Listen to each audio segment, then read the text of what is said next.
اسلامی سال کا آخری مہینہ ماہ ذی الحج شروع ہونے والا ہے اور عشرہ ذی الحج کا آغاز ہونے جا رہا ہے۔ یہ عشرہ جو یکم ذی الحج سے شروع ہو کر 10 ذی الحج پر اختتام ہوتا ہے، یہ سال کے 12 مہینوں میں بڑی ممتاز حیثیت رکھتا ہے، بڑی اہمیت اور فضیلت والا عشرہ ہے۔ سورہ فجر میں اللہ تعالیٰ نے ان 10 راتوں کی قسم کھائی۔ اللہ تعالیٰ کو کسی بات کا یقین دلانے کے لیے قسم کھانے کی ضرورت نہیں ہوتی، لیکن جب اللہ تعالیٰ کسی چیز کی قسم کھاتے ہیں تو یہ اس کی عظمت اور حرمت اور اس کے شرف پر دلالت کرتا ہے کہ یہ چیز بہت اہم ہے، بہت خاص ہے۔ تو اللہ تعالیٰ نے سورہ فجر میں جن 10 راتوں کی قسم کھائی ہے، حضرات مفسرین کی ایک بہت بڑی جماعت نے یہ کہا ہے کہ اس سے مراد ذی الحج کی ابتدائی 10 راتیں ہیں۔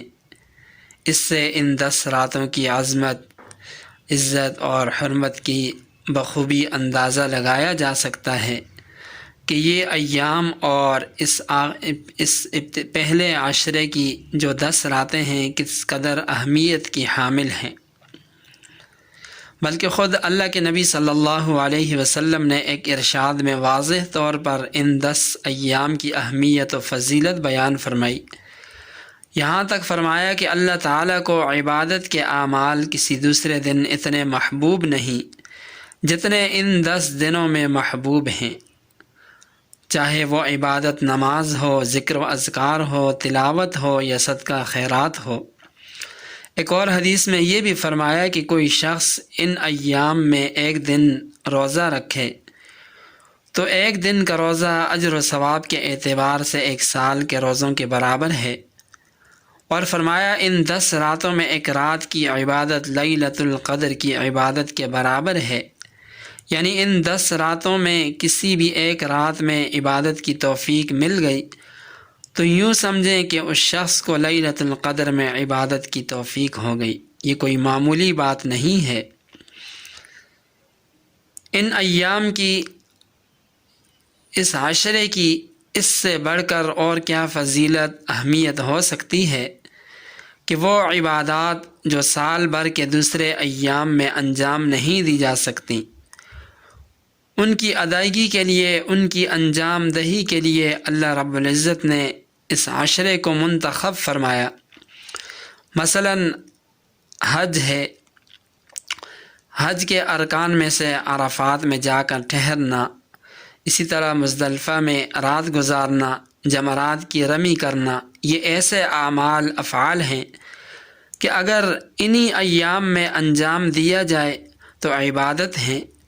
دوسرے ایام میں کوئی شخص 10 دن بھی عرفات میں کھڑا رہے تو یہ عبادت نہیں۔